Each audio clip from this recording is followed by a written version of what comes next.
terpidana korupsi proyek dermaga Labuan Haji Lombok Timur dijebloskan ke penjara.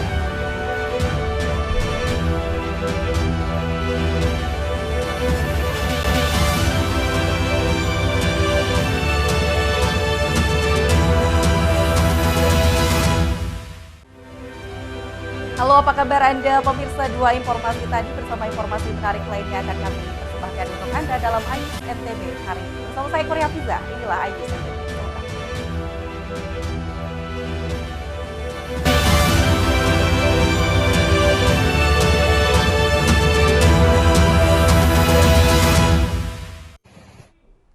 Kita awali informasi pertama, pemirsa polisi grebek residivis narkoba di Lombok Timur. Dari tangan pelaku polisi sita 19,62 gram sabu, alat konsumsi sabu dan uang tunai 3,5 juta rupiah yang diduga hasil transaksi narkoba. Pelaku MQ 40 tahun ditangkap di sebuah gubuk kecil tengah perkebunan di wilayah Kelayu Utara, Kecamatan Selong, Lombok Timur. Saat penggeledahan, petugas menemukan sejumlah poket sabu, timbangan digital, alat konsumsi, dan uang tunai 3,5 juta rupiah yang diduga hasil transaksi narkoba. Pelaku MQ adalah residivis untuk kasus yang sama dan bebas dari penjara tahun 2020 lalu. Saat ini pelaku digelandang ke Mapolres Lombok Timur guna penegakan hukum lebih lanjut.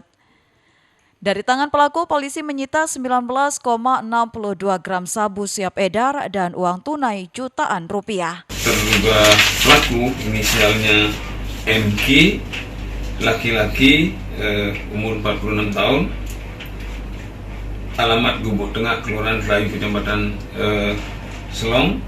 Ini adalah residivis kasus yang sama, kasus narkoba tahun 2018, divonis 4 tahun penjara. Katanya lokasi jauh dari pemukiman. Betul, jadi TKP penggerebekan ini adalah sebuah gubuk yang terletak di tengah kebun di pinggir sungai. Kini pelaku mendekam di sel tahanan Mapolres Lombok Timur. Atas perbuatannya pelaku dijerat pasal 112 dan 114 Undang-Undang tentang Narkotika dengan ancaman pidana paling lama 20 tahun penjara. Dari Lombok Timur, Ramli Nurawang, iNews melaporkan. Pemirsa, terpidana korupsi proyek penataan dan pengerukan kolam dermaga Labuan Haji Lombok Timur dijebloskan ke penjara. Terpidana dieksekusi setelah Mahkamah Agung mengabulkan kasasi penuntut umum Kejaksaan Negeri Lombok Timur. Terpidana atas nama Nugroho keluar dari gedung Kejaksaan Negeri Lombok Timur membawa tas dan menggunakan topi.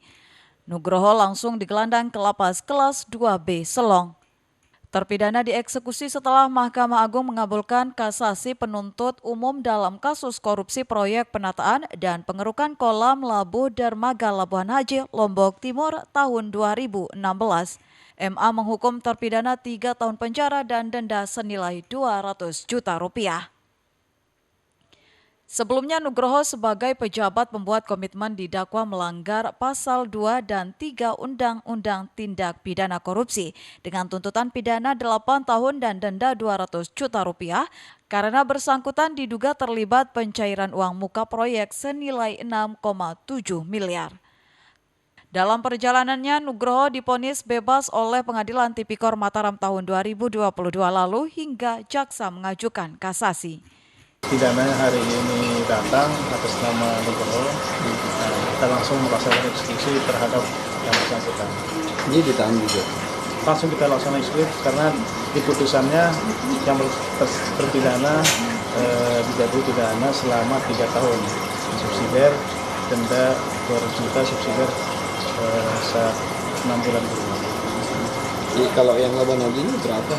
Untuk kerugian negaranya sekitar 6,7 miliar dan yang putusannya MA ini jaksa dikabulkan tuntutannya di mana uang pengganti tersebut diminta untuk Bank BNI cabang Bandung untuk segera mencairkannya dan diserahkan ke pemerintah daerah Kabupaten Timur. Selain menghukum terpidana, Hakim MA dalam amar putusannya juga memerintahkan Bank BNI Cabang Utama Bandung selaku penjamin uang muka proyek tahun 2016 untuk mencairkan jaminan uang muka proyek 6,7 miliar atau 20% dari pagu proyek 35 miliar rupiah.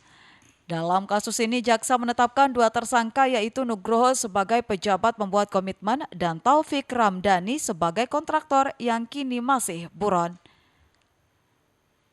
Dari Lombok Timur, Ramli Nurawang, iNews melaporkan. Gunakan bom saat menangkap ikan, 11 nelayan di Bima, Nusa Tenggara Barat ditangkap polisi. Dari tangan pelaku, polisi menyita puluhan detonator dan bom molotov sebagai barang bukti.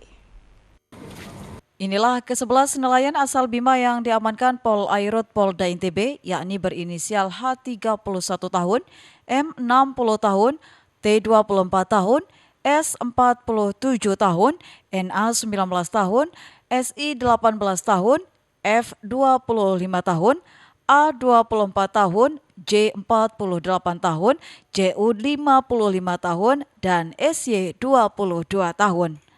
Para nelayan ini ditangkap polisi air dan udara Polda NTB saat hendak melakukan pengeboman ikan di Teluk Rano. Masuk golongan low explosive. Tapi kalau dalam jumlah banyak tidak menutup kemungkinan untuk high explosive karena ammonium nitrat ini dipakai di bom Bali 1. Dan memang ditemukan bahwa kapal tersebut sesaat setelah melakukan kegiatan destructive fishing, yaitu dalam arti hal ini yaitu melaksanakan kegiatan membikan. Kemudian juga ditemukan di dalam perahu atau kapal motor tersebut beberapa ikan yang menjadi korban ledakan tersebut ditemukan. Selain mengamankan ke-11 nelayan, turut diamankan 300 kilo ikan, puluhan detonator, dan 28 bom molotov. Tindakan kepolisian ini dilakukan untuk melindungi habitat ikan dan terumbu karang yang ada di laut. Atas perbuatannya, para nelayan ini disangkakan pasal berlapis Undang-Undang Darurat dan Undang-Undang Perikanan dengan ancaman hukuman mati atau kurungan 20 tahun penjara dan denda paling banyak 1,2 miliar. Dari Mataram, Hari Kasidi, iNews melaporkan. Pemirsa, informasi lainnya akan kami hadirkan setelah jeda pariwara berikut ini.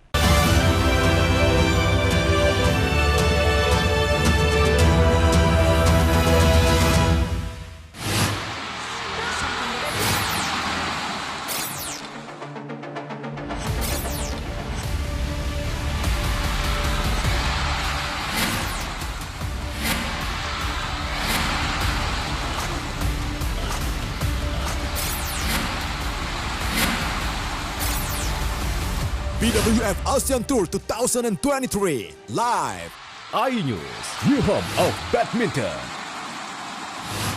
Selamat datang di iNews Today. Lengkapi pagi Anda dengan update informasi terkini.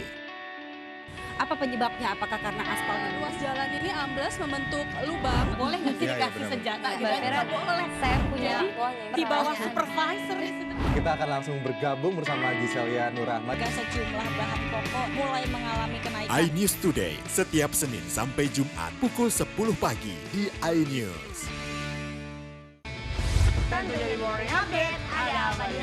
Hadir menemani pagi Anda dengan sajian informasi unik dan menarik. Warabi hutan yang merupakan hewan asli Papua Nugini. Dari Jepang disebut sebagai kare raisu. Menghadirkan bintang tamu yang menginspirasi. Campuran apa ini? Ini lemon. Oh, lemon. Iya. Kita peras itu harus dipotongin dengan dekat bagian mata. Kalau nggak Morning dipotong, Update Senin sampai Jumat pukul 7 pagi di iNews.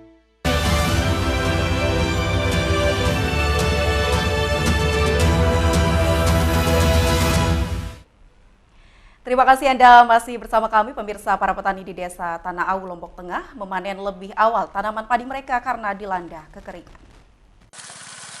Sejumlah petani di Desa Tanah Au, Kecamatan Pujut, Kabupaten Lombok Tengah memanen lebih awal tanaman padi mereka sebelum layak dipanen.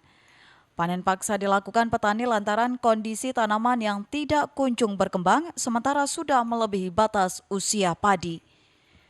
Kondisi ini disebabkan lahan tanaman padi kekeringan sejak masuknya musim kemarau, sementara air irigasi juga kering dan tidak dapat mengairi sawah petani. Selain itu, berbagai upaya juga telah dilakukan petani agar tanaman padi mereka dapat berkembang dengan baik, diantaranya melakukan penyedotan air dari sumur, namun hal tersebut tidak memberikan pengaruh yang signifikan. Akibatnya perolehan pada panen tahun ini turun drastis jika dibandingkan dari tahun lalu, pasalnya penurunan mencapai 60%. Penghasilan sekarang turun ya Pak? Hasil panen? Hasil panennya. Jauh. Berapa biasanya hasil sekali panen? Per hari ya 75 paling ya 50 40. Itu 75 itu berapa? 75 ton? Enggak, 75 kuintal timbang. 75 kilo per hari. Berdasarkan data dari total 7.000 hektar luas area lahan pertanian di Desa Tanah Awu, 60% diantaranya dilakukan panen paksa oleh petani karena tidak adanya suplai air akibat kekeringan. Panen paksaan sangat banyak karena itu memang itu yang dikatakan panen paksaan kan, karena memang airnya tidak ada kan gitu, kekeringan, terus padi sudah tumbuh sehingga dia tidak maksimal, tapi dia tetap ada benihnya buahnya ada, tapi tidak normal, akhirnya mau tidak mau kan harus dipanen. Pemerintah desa berharap terutama dari pihak terkait untuk dapat segera menyuplai air bendungan sehingga dapat mengaliri sawah petani agar tidak gagal panen. Dari Lombok Tengah, Emma Widiawati, iNews melaporkan. Kita ke informasi lainnya, pemirsa, pasca penetapan oknum anggota Dewan Lombok Tengah sebagai tersangka penyalahgunaan narkotika, DPRD Lombok Tengah dalam waktu dekat ini akan melakukan tes urin terhadap seluruh anggota DPRD. Dewan Perwakilan Rakyat Daerah Lombok Tengah menyatakan siap melakukan tes urin untuk seluruh anggota dan pimpinan. Hal ini menindaklanjuti kasus satu oknum dewan yang terjerat narkotika jenis sabu beberapa waktu lalu. Ketua DPRD Lombok Tengah menegaskan seluruh jajaran dewan siap menjalani tes urin jika memang ada pengusulan. Sementara itu, Tauhid juga berharap kasus penyalahgunaan narkotika lingkup DPRD Lombok Tengah ini merupakan kali pertama dan terakhir dan tidak lagi terjadi. Jika ada usul dari teman-teman untuk kita melakukan tes urin, silahkan.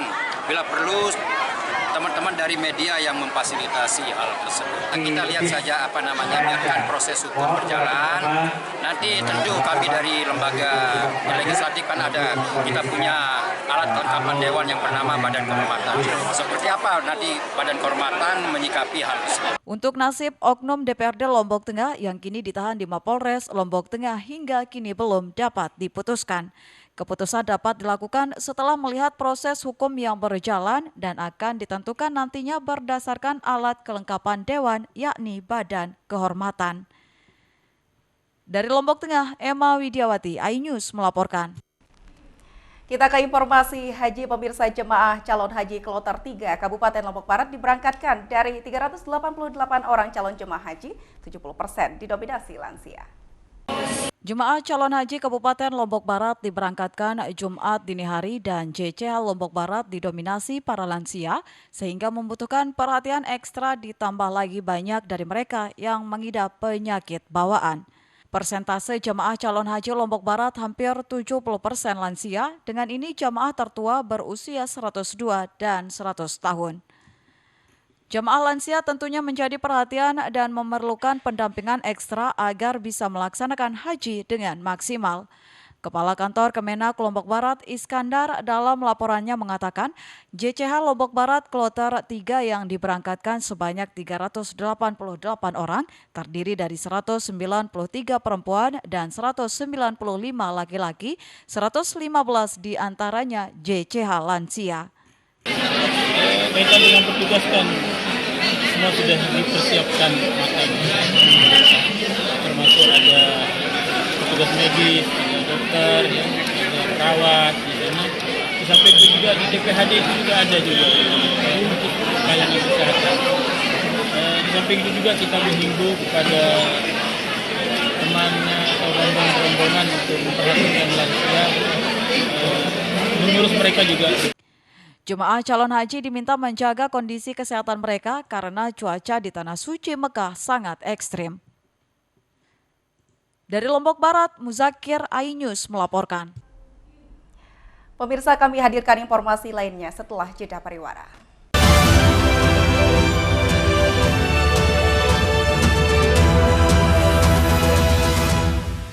Enak, bikin mata kita melek dan rasanya mantap. Temani weekendmu bersama program kuliner spesial. Kalaparan, eksplor gokil wisata kuliner. Hidden Gem. Tempat makan yang jarang terekspos. Food Diary, mengupas sejarah kuliner dan viral. Ini enak banget.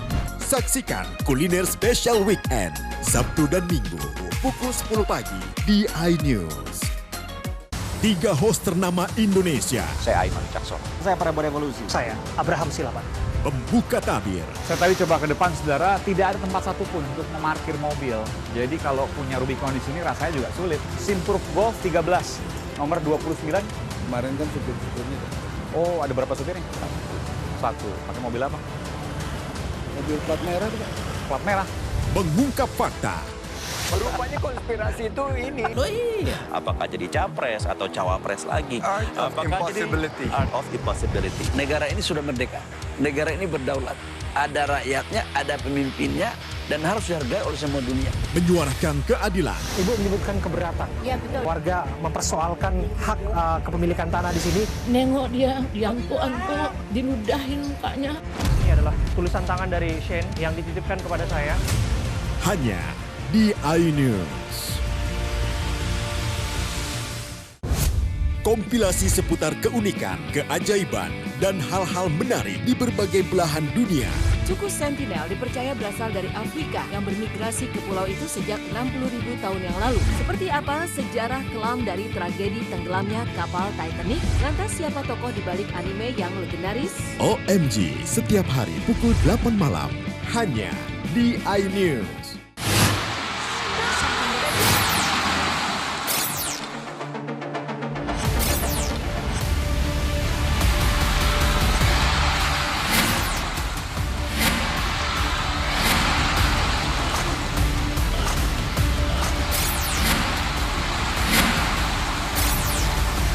BWF ASEAN Tour 2023 live iNews, new home of badminton. Selamat datang di iNews Today. Lengkapi pagi Anda dengan update informasi terkini. Apa penyebabnya? Apakah karena aspalnya luas jalan ini ambles membentuk lubang? Boleh nggak sih dikasih senjata? Nggak boleh. Saya punya di bawah supervisor. Kita akan langsung bergabung bersama Giselia Nurrahmat. Sejumlah bahan pokok mulai mengalami kenaikan. iNews Today setiap Senin sampai Jumat pukul 10 pagi di iNews. 3 host ternama Indonesia. Saya Aiman Caksono. Saya Prabowo Revolusi. Saya Abraham Silaban. Pembuka tabir. Saya tadi coba ke depan, saudara, tidak ada tempat satupun untuk memarkir mobil. Jadi kalau punya Rubicon di sini rasanya juga sulit. Simproof Golf 13, nomor 29. Kemarin kan supir-supirnya. Oh, ada berapa supirnya? 1. Pakai mobil apa? Mobil plat merah juga. Plat merah. Mengungkap fakta. Rupanya konspirasi itu ini. Oh iya. Apakah jadi capres atau cawapres lagi? Art of impossibility. Art of impossibility. Negara ini sudah merdeka. Negara ini berdaulat.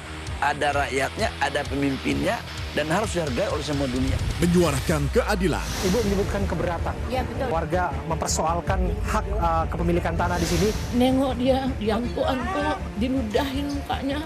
Ini adalah tulisan tangan dari Shane yang dititipkan kepada saya. Hanya di iNews.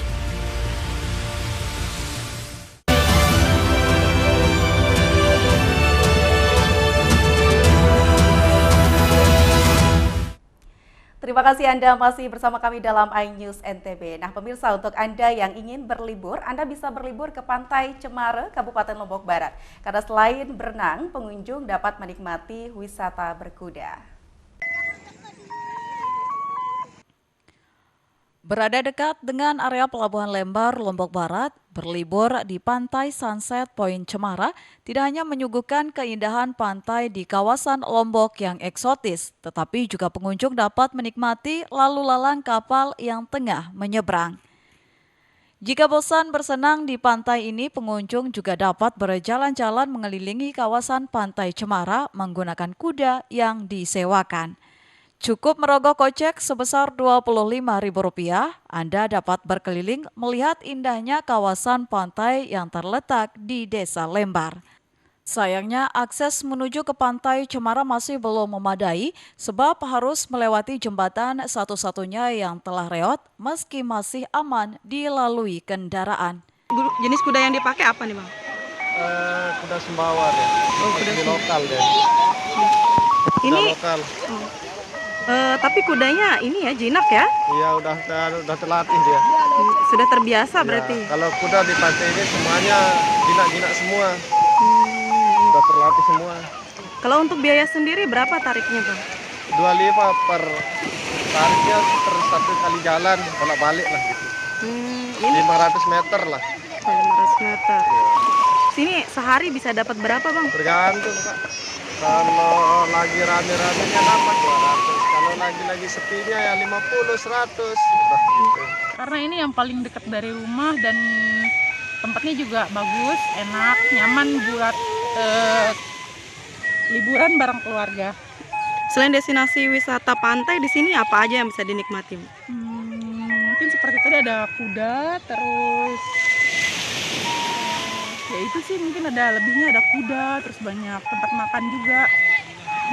Kalau untuk yang mesti dibenahi sendiri di sini apa? Mungkin jembatannya sih masih agak serem sih. Mungkin agak lebih diperbaiki lagi lah. Di Pantai Cemara sendiri, jika beruntung pengunjung dapat menyaksikan makam keramat yang berada di tengah laut. Selain itu, di sini juga tersedia camping ground yang aman dan bersih.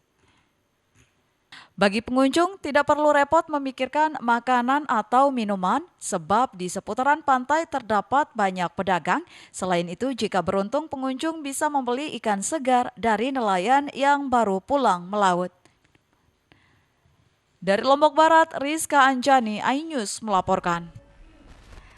Pemirsa, daun tapak kaki kuda oleh sebagian orang mungkin dianggap sebagai tanaman liar. Namun di tangan Lili Suryani diolah menjadi kuliner keripik yang dapat menghasilkan cuan hingga puluhan juta rupiah. Dianggap sebagai tanaman liar hingga pakan ternak, daun tapak kaki kuda justru dapat menghasilkan cuan hingga puluhan juta rupiah di tangan Lili Suryani. Seorang pelaku UMKM asal Desa Selat, Kecamatan Narmada, Kabupaten Lombok Barat, daun tapak kaki kuda atau yang akrab disebut bebele oleh masyarakat Lombok, diolah menjadi keripik dengan aneka rasa yang lezat. Untuk mendapatkan daun tapak kaki kuda, Suryani sendiri mencari di sekitar sawah dan perkebunan di dekat rumahnya hingga membeli dari warga untuk kemudian diolah dengan berbagai bumbu sehingga menghasilkan keripik renyah yang nikmat. Untuk harga sendiri, Lili mematok mulai dari harga Rp5.000 per bungkus. Dalam sebulan, ia bisa mendapatkan cuan hingga 40 juta rupiah dari hasil mendistribusikan keripiknya ke berbagai daerah lain di Indonesia. Yang reseller tetap tiap bulan itu KSB, Tangerang, sama ke Jambi. Iya, tiap bulan. Berarti setiap hari produksinya berapa ini? Kilo? Rata-rata 10 kilo. 10 kilo. Kalau per hari. Tapi kalau ada pemesanan kita lembur. Lebih dari itu. Pemesanan itu berapa kilo? Yang lebih dari biasa gitu ya. Ya kadang 2 kali lipat. Kalau satu ini dijual berapa? 3 macam. Saya kemasnya 3 macam. Ada yang kemasan ekonomis, itu yang paling laris. Berapa itu? Itu yang 5.000-an. Ada yang kemasan stand porch. Yang kemasan stand porch itu saya jual 10.000-an. Nah, kayak begini Mas. Nah, ada yang kemasan toples, itu yang untuk keluar daerah. Itu 15 sampai 20.000 yang per bulan. Kotornya gitu ya Mas. Ya alhamdulillah. Sampai dari 4 sampai 50. Iya. Untuk varian rasanya, ia membuat 2 varian rasa, yakni original dan pedas. Daun tapak kaki kuda sendiri diklaim memiliki berbagai manfaat, mulai dari menurunkan demam hingga penyembuh luka. Dari Lombok Barat, Rizka Anjani, iNews melaporkan. Pemirsa, penangkaran rusa di Kampung Cai Ranca Upas, Jawa Barat menarik wisatawan. Dengan luas sekitar 5 hektar, para pengunjung dari dekat dapat mengamati perilaku rusa dan memberi makan rusa.